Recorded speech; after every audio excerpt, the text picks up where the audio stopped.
So why am I planting a Jabaticoa? I want something that's similar to grapes. This is a tropical fruit, so it's usually going to be grown in zones 9 to 11. So I just took out the lemon tree. There it is right there. And you can sort of see the root system that was left over of it. Now I'm getting ready to plant in my Jabaticoa plant.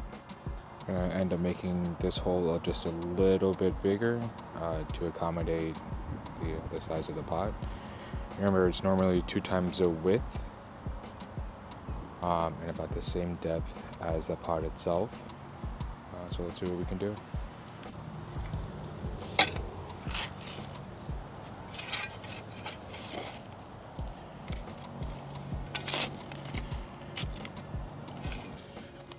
Okay, I'm gonna put the pot in and see where we're at. This tree is a little bit too deep inside the pot.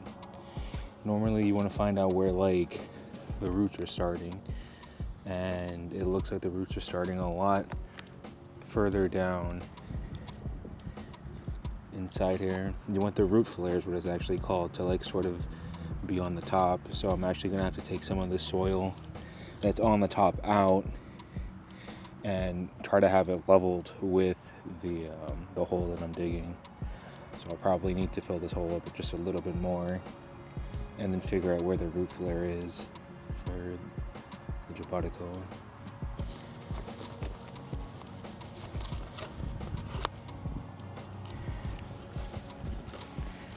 Ideally, I would like to keep the root ball intact, but the soil is wet already, which means it's going to be a little bit easier to wiggle out and not have the root ball so tight. Normally when I'm planting anything I want to have it dry, because when it's dry it's sort of compact and it makes it easier to plant it and then sort of break up the roots underneath so the roots can spread and then you water it in. But when it's already wet like this, the soil is not as compact and it's a lot easier for the plant to come out, which isn't necessarily a bad thing, but it just makes it a little bit harder when you're trying to transplant.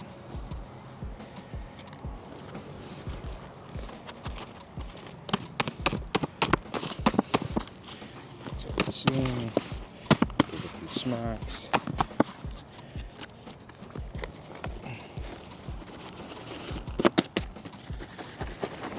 Okay, all right, it wasn't too bad actually.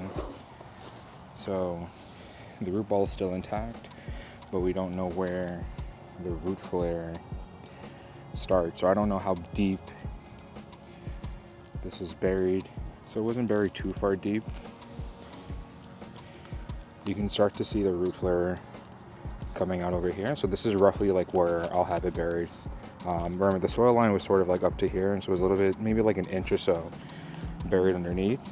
We'll try to have the root, when we plant it, we'll try to have the soil come up to at least right here, a little bit, maybe even a little bit below the root line, or the fruit flare, excuse me.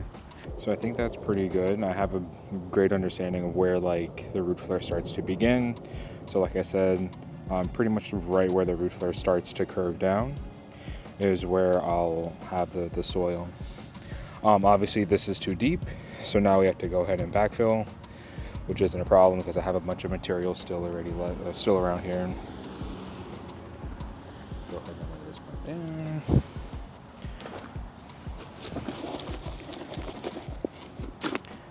Oh, there's a worm inside there.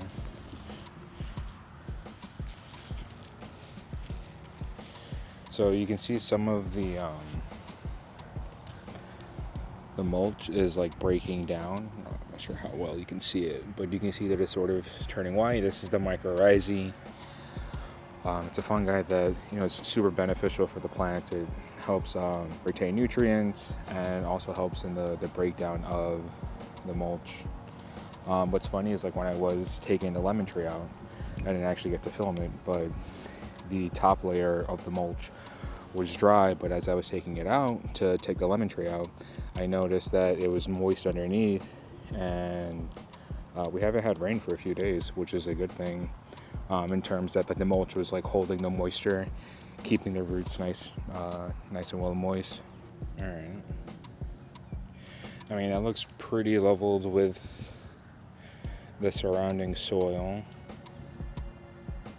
What I will probably end up doing is also putting some more soil on top of this mulch, just so they have just the roots have something to grow through. And then I'll probably take some of the sides off.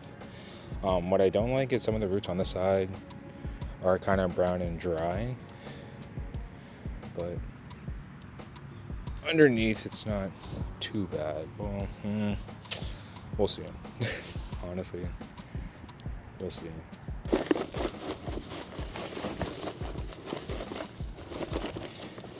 It's nice to see that there are worms inside here,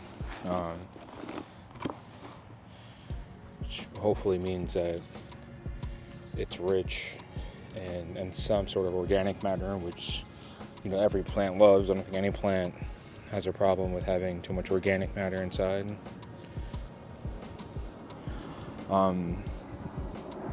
Normally this is where you would stake the tree, but since it's kind of small already, I'm not too concerned.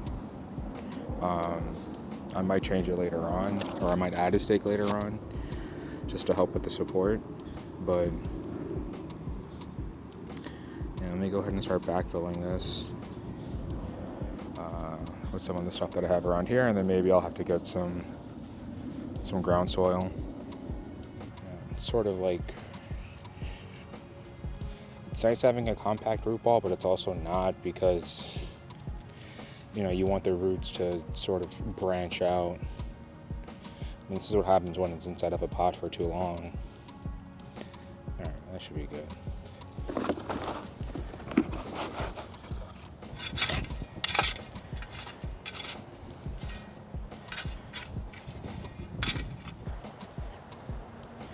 So I'm not too worried about too much sinkage happening of the root ball, and that's because, remember, we put in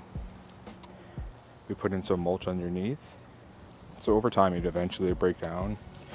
But the root flare is still technically above grade, and Jabaticoa likes to be moist.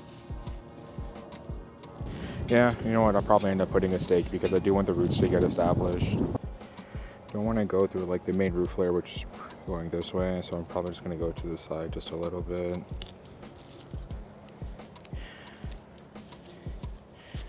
Okay, alright, I hit the bottom.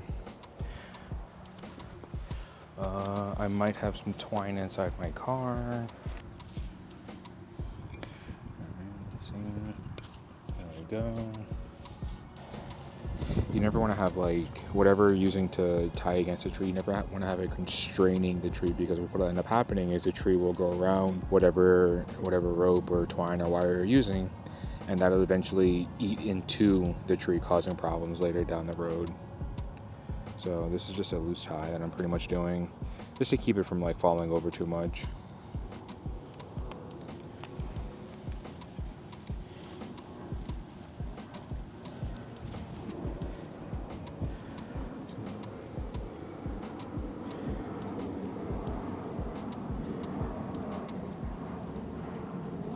Don't judge on the knots, you know, this is just to get the job done. Also remember, your plants don't care what it looks like, as long as it's supported and it's not affecting them. I mean, your neighbors might care, or the comments you might judge, but at the end of the day, plants don't care. As long as it's not affecting them, to trim this branch off. But yeah, you know, next step is going to be to water it, and then just monitoring for the next few months.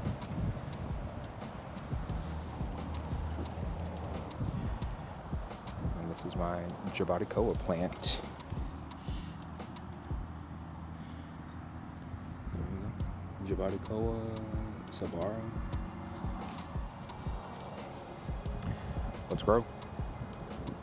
So I did forget to mention a few things, and I'll sort of talk about it while I'm fixing this broken branch. So yeah, so why am I planting a Jabaticoa? One of the reasons is because I want something that's similar to grapes, and that's what this tree sort of does. I'll throw some pictures of what it actually looks like on the screen. This is a tropical fruit, so it's usually going to be grown in zones 9 to 11. The tree gets up to 8 to 20 feet, and you can keep it in a pot if you would like, to help constrain the size. I'll probably have this maybe go 8 to 10 feet. I do have a star fruit in the back, and I don't want that blocking the light from it. The Jabaticoas do prefer full sun, but can grow in partial shade, which is perfect for this area because this area does get both. As you can see in the pictures attached, it produces berries along the trunk. So it produces a bunch of them. It takes, I think, like 10 years or something like that to grow. I don't know how long this has been growing. Hopefully this is like maybe three years of growth. And so it is a slow growing plant. Produces berries, or produces something similar to grapes along the trunks. Birds and stuff will end up eating it, but it produces enough to share. So yeah, let's grow. That's the Jabaticoa.